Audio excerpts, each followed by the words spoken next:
اور آج بھی قرآن پاک پر بہت سارے اعتراضات ہیں، قرآن کریم کی جمع و تدوین پر اعتراضات ہیں۔ قرآن کریم حضرت عثمان غنی رضی اللہ تعالیٰ عنہ کو جامع القرآن کہا جاتا ہے، اس بات پر اعتراضات ہیں۔ اور قرآن کریم کی جو یہ مصحف ہے قرآن پاک کا، یعنی بائنڈڈ بک، جلد کے اندر جو کتاب ہے، اس کو مصحف کہتے ہیں۔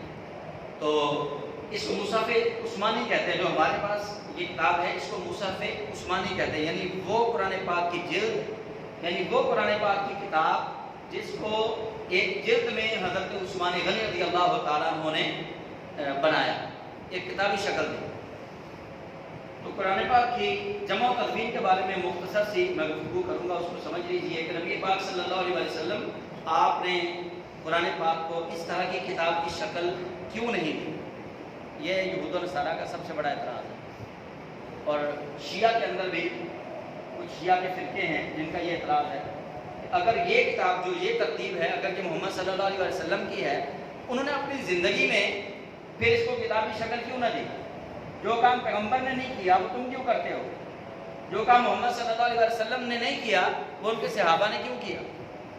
اگر اس کی کتابت ضروری ہوتی، اگر اس کو ایک کتابی شکل میں لانا ضروری ہوتا تو یہ ضروری کام رسول اللہ صلی اللہ علیہ وسلم خود کر کے جاتے۔ اس کا جواب سن لیں۔ پہلا جواب یہ ہے کہ قرآن پاک کی آخری آیت نبی پاک صلی اللہ علیہ وسلم کے وصال پرانوار سے 9 دن پہلے نازل ہوئی۔ سورہ بقرہ کی آیت نمبر 283، 282 اور 83 کے بارے میں روایت موجود ہے کہ نبی پاک صلی اللہ علیہ وسلم کے وصال پرانوار سے 9 دن پہلے آخری آیات نازل ہوئی۔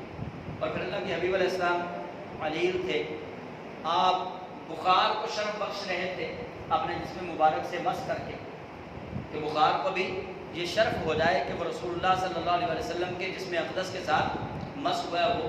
ہم بے ادب لوگوں کی طرح یہ تو نہیں کہیں گے کہ رسول اللہ صلی اللہ علیہ وسلم کو بیماری لگی، ہم تو الحمدللہ باادب ہیں۔ ہم تو یہ کہیں گے کہ اللہ کے حبیب علیہ السلام نے اپنی امت کو بخار کو برا کہنے سے منع فرمایا اور بخار کو اپنے جسم سے مس کیا، اور اللہ کے حبیب علیہ السلام نے امت کو یہ بتایا ہے کہ یہ بخار کا آنا بھی میری سنت ہے، بخار کا چڑھ جانا بھی میری سنت ہے۔ رسول اللہ صلی اللہ علیہ وسلم آپ علیل تھے ان دنوں میں، تو نبی علیہ السلام کیسے اس کی کتابت کا انتظام فرماتے، اور کس طرح رسول اللہ 9 دنوں میں یہ جو 23 سال کا تقریباً عرصہ ہے جس میں قرآن پاک نازل ہوا، ان آیات کو رسول اللہ صلی اللہ علیہ وسلم ایک کتابی شکل میں کس طرح آپ حکم فرماتے؟ آپ نے یہ حکم نہیں فرمایا۔ اور دوسرا، کچھ آیات ناسخ ہیں، کچھ آیات منسوخ ہیں۔ آخری وحی تک قرآن پاک کو کتابی شکل نہیں دی جا سکتی تھی، یہ بات بالکل واضح ہے، اس کو ذہن نشین رکھیے گا۔ آخری وحی تک قرآن پاک کو اگر نبی پاک صلی اللہ علیہ وسلم فرماتے کہ چلو بھی اس کو ترتیب وار لکھنا شروع کر دو اور اس کے اندر اب تبدیلی نہیں ہوگی، یہ اللہ کی کتاب ہے، اس کو کتابی شکل دے دیتے صحابہ، اور نبی پاک صلی اللہ علیہ وسلم وصال پرانوار سے 9 دن پہلے کہتے کہ وہ جو 10 سال پہلے لکھا تھا نا اس کو ختم کر دو، اس کی جگہ پہ یہ آیات آ گئی، پھر شک پیدا ہونا تھا۔ فلاں فلاں آیات جو ہیں وہ اب منسوخ ہو چکی ہیں، ان کی جگہ پہ یہ آیات آ گئی ہیں۔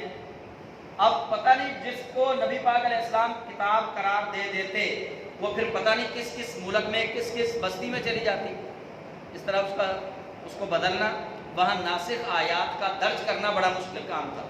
تو نبی پاک علیہ السلام آپ نے اس لیے قرآن پاک کو اپنی زندگی میں کتابی شکل نہیں دی، اگر رسول اللہ صلی اللہ علیہ وسلم کتابی شکل دے دیتے اور آخری وحی تک کوئی آیت منسوخ ہو جاتی تو پھر اس کو تبدیل فرماتے تو اس سے زیادہ بگاڑ پیدا ہونے کا خدشہ تھا، اس لیے رسول اللہ صلی اللہ علیہ وسلم نے کتابی شکل قرآن پاک کو نہیں دی۔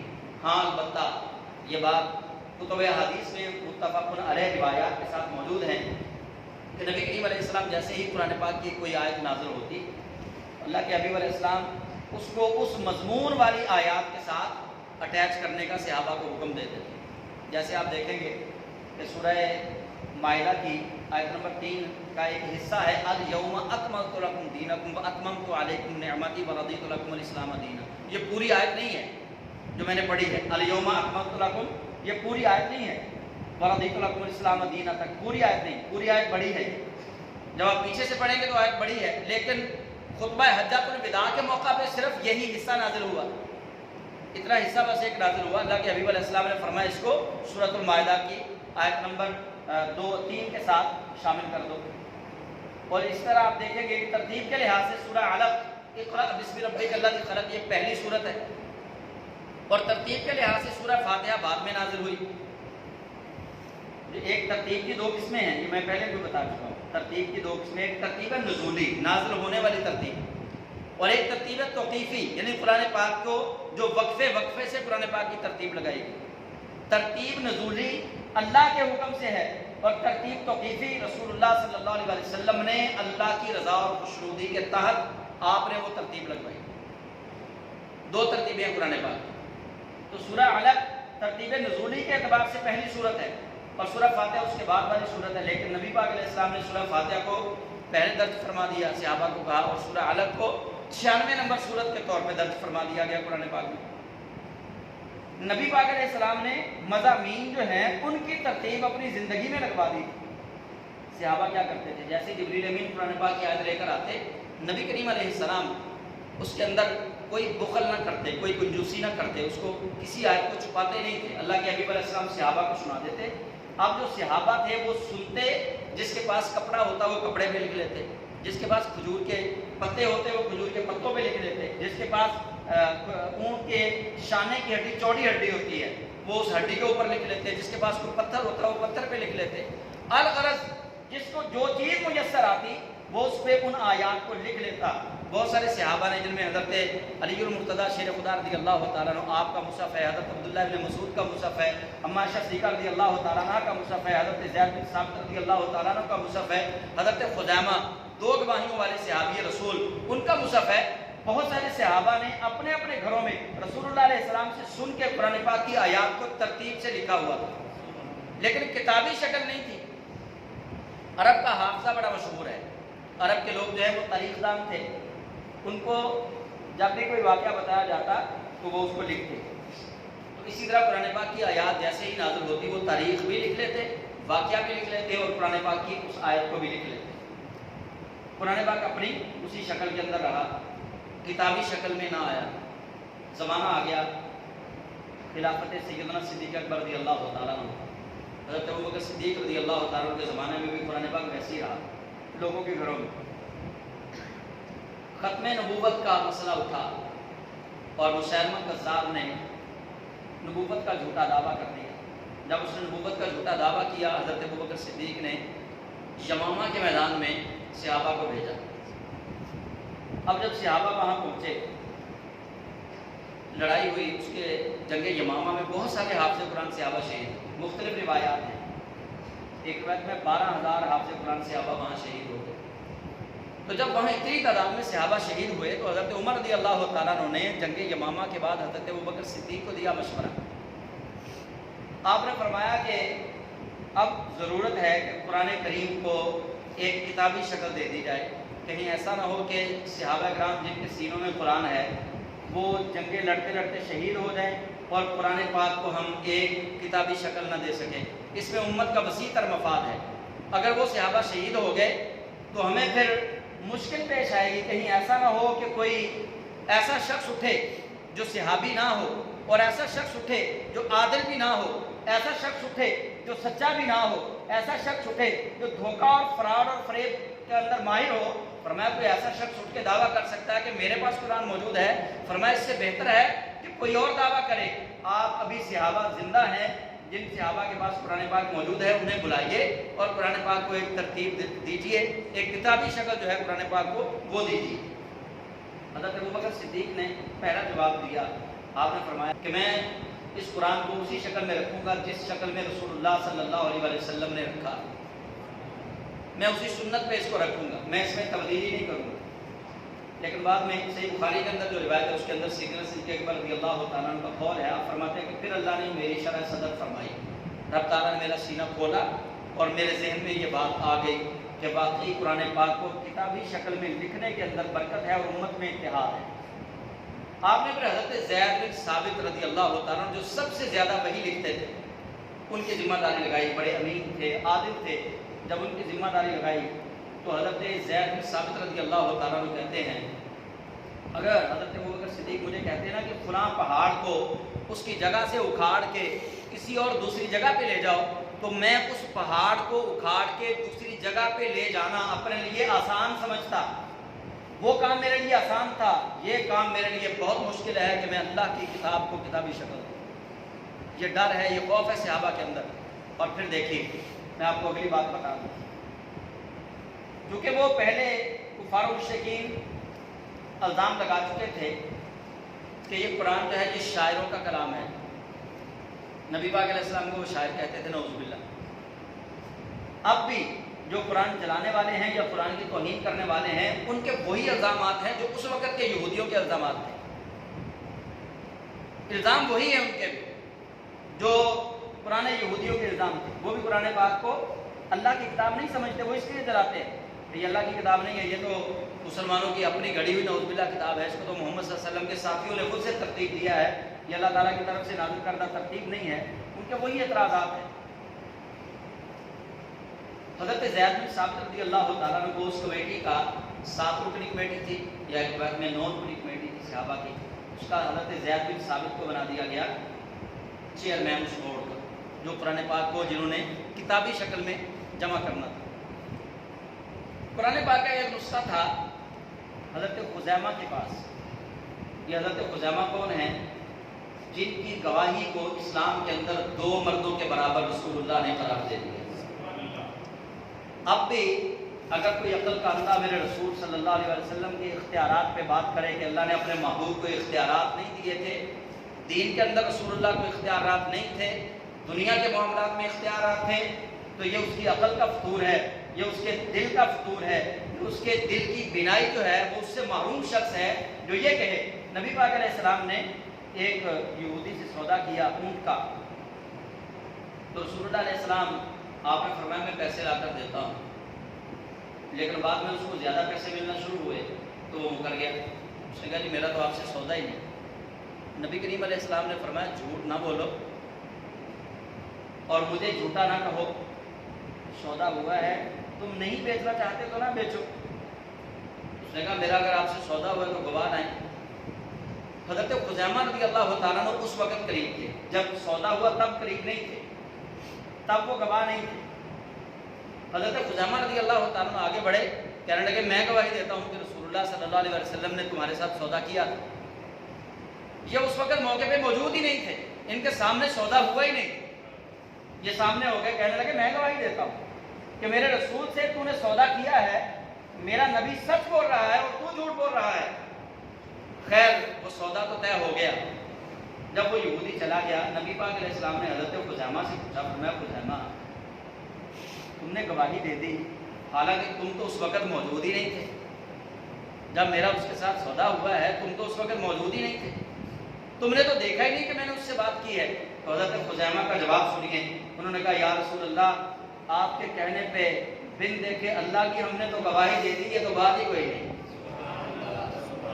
اتنی بڑی بڑی گواہیاں ہم نے آپ کے کہے پہ دے دی، ہم نے تو نہیں دیکھا کہ جنت ہے یا نہیں، جہنم ہے یا نہیں، تقدیر کیا ہے، عذاب کا قبر کا عذاب کیا ہے، اللہ کیا ہے، یا رسول اللہ ہمیں تو پتہ ہی نہیں، آقا آپ کے فرمانے پہ ہم نے اتنی بڑی بڑی گواہیاں دے دی، یہ تو گواہی چیز ہی کوئی نہیں، جب آپ کے کہنے پہ بن دیکھے اللہ کو مان لیا ہے تو یا رسول اللہ جب آپ کہہ رہے ہیں کہ میں نے سودا کیا ہے تو پھر میرا دل کہتا ہے کہ میرا رسول کبھی جھوٹ نہیں بول سکتا، اس لیے میں نے یہ گواہی دی ہے۔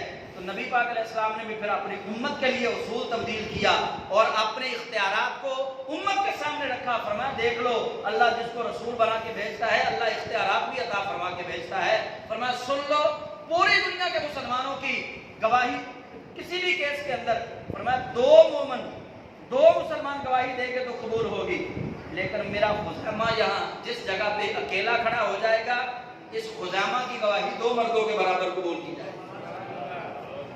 یہ رسول اللہ علیہ السلام نے اعزاز بخشا۔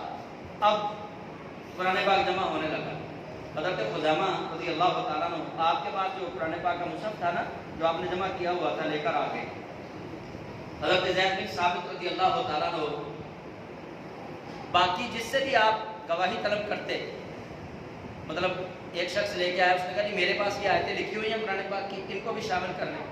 تو حضرت زید بن ثابت کا طریقہ کار کیا ہوتا تھا، وہ کمیٹی کے ممبران کو تصدیق کے لیے بھیجتے. اگر کوئی شخص لے کے آتا نا کہ اونٹ کے شانے کی ہڈی پہ یہ آیات میرے پاس لکھی ہوئی ہیں، صرف اس کی وہ ہڈی کی آیات دیکھ کے اس کو لکھا نہیں جاتا تھا، بلکہ اس پہ گواہ طلب کیے جاتے تھے کہ 2 گواہ لے کر آؤ. گواہ بھی صحابہ رسول. حضرت خزیمہ جب لے کر آئے تو رسول اللہ علیہ السلام کی پھر وہ آپ کا معجزہ ظاہر ہوا. آپ نے فرمایا تھا جس جگہ پہ میرا خزیمہ آ جائے گا نا وہاں 2 مردوں کی ضرورت نہیں پڑے گی، میرا اکیلا خزیمہ 2 مردوں کے برابر ہے. آپ پھر وہ جب مصحف لے کر آئے پھر گواہ طلب نہیں کیا گیا، پھر گواہ طلب نہیں کیا گیا کہ کوئی رسول اللہ علیہ السلام نے فرما دیا تھا کہ میرا اکیلا خزیمہ جو ہے یہ 2 مردوں کے برابر اس کی گواہی تسلیم کی جائے گی. تو قرآن پاک کو حرف بہ حرف صحابہ نے پڑھا، دلوں میں موجود تھا. صحابہ تو اسی وقت آپ اندازہ کر لیں کہ 12,000 صحابہ جنگ یمامہ میں شہید ہوئے ہیں حافظ قرآن. کتنی تعداد میں صحابہ ہوں گے اس وقت حافظ قرآن. عرب کا حافظہ بڑا مشہور، آج بھی عرب کا حافظہ بڑا مشہور ہے. عرب کے موسٹلی لوگ جو ہے وہ حافظ قرآن تھے. آج بھی عرب کے اندر سب سے زیادہ حفاظ قرآن پائے جاتے ہیں. تو حافظ قرآن صحابہ جو تھے ان کے شہید ہونے کے خطرے کی وجہ سے قرآن پاک کو حضرت ابوبکر صدیق کے دور میں اس طرح کی کتابی شکل دی گئی. حضرت ابوبکر صدیق کے دور میں پھر اسی جو کتاب ہے اسی کتاب کو برقرار رکھا گیا. حضرت عمر فاروق رضی اللہ تعالیٰ عنہ کے زمانے تک وہ پہنچی. آپ کے دور خلافت میں یہ رہی کتاب کتابی شکل میں. پھر حضرت عمر فاروق رضی اللہ عنہ جب شہید ہوئے، آپ پہ جب حملہ ہوا تو وہ مصحف جو تھا وہ جو قرآن پاک کتابی شکل میں تھا وہ آپ کی بیٹی اور حضور کی زوجہ اور ہماری ماں ام المومنین سیدہ حفصہ رضی اللہ تعالیٰ عنہ کے سپرد کر دی گئی وہ کتاب. پھر سیدنا عثمان بن عفان رضی اللہ تعالیٰ عنہ جن کا آج یوم شہادت ہے، حضرت عثمان غنی رضی اللہ تعالیٰ عنہ جن کو ذوالنورین بھی کہتے ہیں، 2 نوروں والے. پھر آپ نے وہ کتاب لی اور آپ نے مجاہدین اسلام کو بھیجا. جب وہ آذربائیجان کی طرف رشیا کی طرف آئے لڑائی جہاد کرنے کے لیے تو حضرت حذیفہ بن یمان رضی اللہ تعالیٰ عنہ راوی ہیں. حضرت حذیفہ رضی اللہ تعالیٰ عنہ فرماتے ہیں جب ہم یہ رشیا کی طرف آئے فرمایا ہم نے دیکھا کہ وہاں لوگ مختلف طریقوں سے قرآن پاک کو پڑھ رہے ہیں، مختلف طریقوں سے. آج بھی ہمارے ہاں جو 90 سال کے یا 80 سال کے بزرگ ہیں وہ الف بے تے سے جیم ہے خے دال زال پڑھتے ہیں، لیکن جو قرہ حضرات ہیں وہ الف با تا تا جیم خا خا دا زال پڑھتے ہیں. ٹھیک ہے، یہ پڑھنے کا طریقہ ہے. اسی طرح اس وقت بھی قرآن پاک کو مختلف لہجوں میں پڑھا جاتا ہے. جیسے ایک لہجہ ہے ہندوستان میں الحمدللہ رب العالمین، یہ ہندوستانی لہجہ ہے، مجہول اس کو کہتے ہیں. ایک معروف ہے الحمدللہ رب العالمین، یہ معروف لہجہ ہے قرآن پاک کا اور صحیح لہجہ یہ ہے. اور نبی علیہ السلام نے اسی لیے فرمایا کہ قرآن پاک کو عربیوں کے لب و لہجے پر پڑھو. لیکن ہمارے موسٹلی ہندوستانی لوگ جو ہیں وہ الحمدللہ رب العالمین الرحمن الرحیم مالک یوم الدین اس طرح پڑھتے ہیں قرآن پاک کو. اسی طرح حضرت عثمان غنی کے دور خلافت میں حضرت حذیفہ بن یمان کہتے ہیں کہ ہم نے دیکھا لوگ مختلف لہجوں میں مختلف قرات کی صورتوں میں قرآن پاک کو پڑھتے ہیں. انہوں نے یہ شکایت کی حضرت عثمان غنی رضی اللہ تعالیٰ عنہ کی بارگاہ میں. انہوں نے کہا جناب اگر آپ نے لوگوں کو ایک قرآن پاک کی قرات پہ یعنی پڑھنے کے ایک طریقے پہ متفق نہ کیا تو لوگوں میں بہت بڑا اختلاف پیدا ہوگا، آنے والی نسلوں کے اندر بہت بڑا اختلاف پیدا ہوگا. تب حضرت عثمان غنی رضی اللہ تعالیٰ عنہ آپ نے باقی جتنے بھی قرآن پاک پڑھنے کے طریقے تھے سب کو ختم کیا اور تمام لوگوں کو قرات قریش پر یعنی قریش کی جو عربی زبان کا لہجہ تھا اس قرات قریش پر حضرت عثمان غنی نے لوگوں کو جمع کیا. اس جمع کرنے کی وجہ سے حضرت عثمان غنی کو جامع القرآن کہتے ہیں. حضرت عثمان غنی نے قرآن پاک کو جمع نہیں کیا، حضرت عثمان غنی نے قرآن پاک کو جمع نہیں کیا، آپ نے لوگوں کو قرات قریش پر جمع کیا ہے کہ لوگ ایک طریقے سے قرآن پاک کو پڑھیں. اس پر آپ نے لوگوں کو جمع کیا اور باقی جتنی بھی قرات کے لہجے تھے سب آپ نے ختم فرما دیے. جن طریقوں میں قرآن پاک لکھا ہوا تھا آپ نے وہ اوراق سے لے کر ان کو جلا دیا، فرما تاکہ دوسرا طریقہ دنیا کے اندر موجود ہی کوئی نہ رہے اور اختلاف بھی باقی نہ رہے۔